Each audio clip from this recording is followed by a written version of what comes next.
This is Sylvia Saber with OpTv Global Headlines. Starting with the top international stories for the day.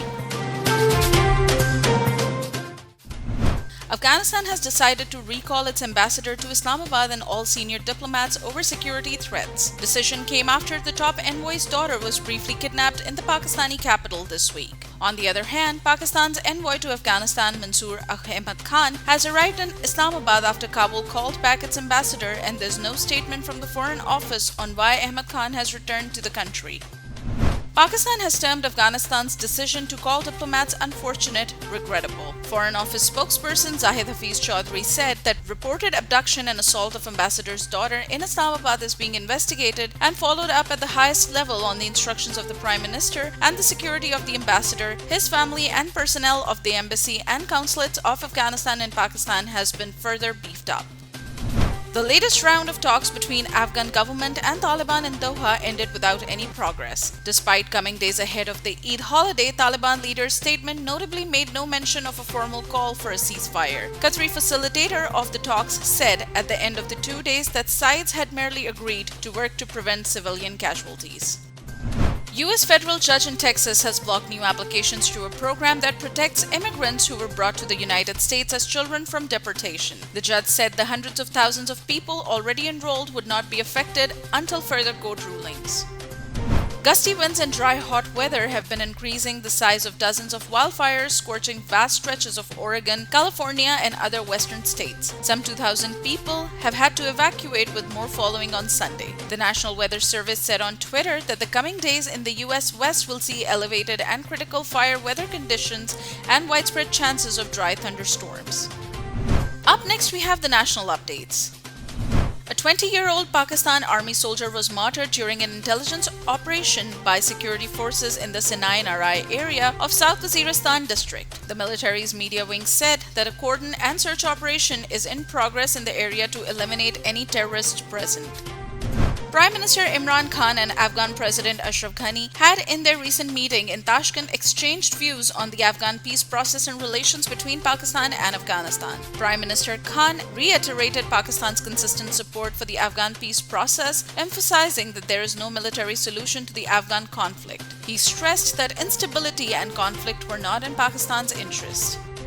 Kashmiri people on both sides of line of control are observing the accession to Pakistan day to day with the firm determination to continue their struggle for the liberation of Indian illegally occupied Jammu and Kashmir from Indian shackles in light of the United Nations resolutions. On the occasion, Azad Jammu and Kashmir Prime Minister Raja Farooq Haider Khan expressed hope that Indian state terrorism and suppression would be over soon and Kashmiri people would succeed in getting their right to self-determination.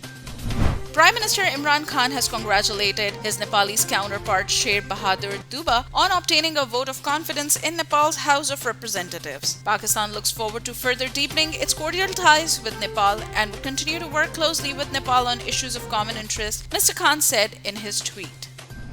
At least 27 people were killed and over 40 were injured on Monday when a passenger bus collided with a truck on the Indus Highway in Dera Ghazi Khan. The bus was traveling from Sialkot to Rajanpur. Interior Minister Sheikh Rashid expressed his sorrow over the deaths in the accident, saying that the incident was nothing less than a calamity for people going back home for the upcoming Eid al-Azha holiday. Up next, we have the health updates. With over 15,000 more cases of coronavirus being reported over the past 1 week, Pakistan has been ranked 30th among the countries having detected most number of cases since the outbreak of the COVID-19 pandemic, according to global ranking. Another 30 people have died in Pakistan due to the global coronavirus epidemic. According to the official portal, the positivity rate stands at 4.95%. Delta variant is spreading like wildfire in Karachi city of Pakistan, which now accounts for 92% of the infection cases, with the positivity ratio exceeding 23%. Sindh government has started taking precautionary measures to meet the challenge. Up next, we have the sports updates. 2 South African footballers and an analyst have tested positive for the coronavirus in the Tokyo Olympic Village, raising fears of a cluster just days before the opening ceremony. Players Thabiso Monyan and Kamuhelo Maltsi and analyst Mario Masha are in isolation after testing positive, Team South Africa said. England have registered comfortable 45-run win against Pakistan in second T21 at Headingley, leveling series at 1-1. Green Shirts managed to score 155 by 9 while chasing 201. The final match of the series will be played at Manchester on July 20th. Up next, we have the entertainment updates. Pakistani singer Ali Zafar is channeling his inner Korean pop star look in his latest social media update. What really surprised fans about the 41-year-old's new look was his platinum purple hair. K-pop in Pakistan. Coming soon, Game Ban Gayi, the star, teased fans in one of the photos. Shehzad Roy has spilled the beans on his acting debut as a film actor. The singer revealed that he's working on a remake of a famous sitcom, Alif Noon. Comedian and brilliant actor Faisal Qureshi will also be seen in the film. The shooting of the film will begin in September and it will be released next year. American singer Britney Spears, in a furious Instagram post, has said she has quit doing live performances and slammed her father's control over her affairs. The singer said that the conservatorship she had been under for 13 years has killed her dreams.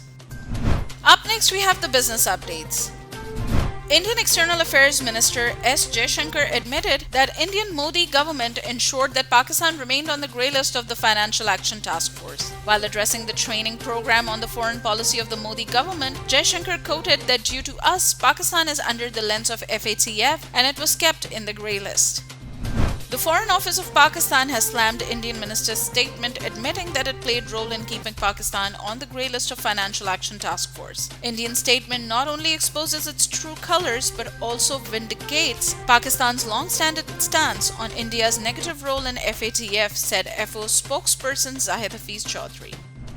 Up next, we have the updates on science and technology.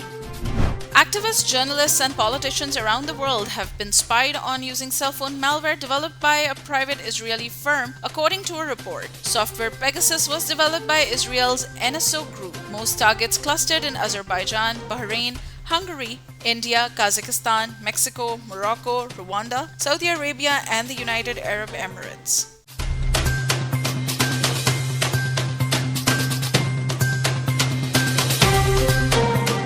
That's all from this bulletin. For more updates, do stay with us and keep watching OpTv Global.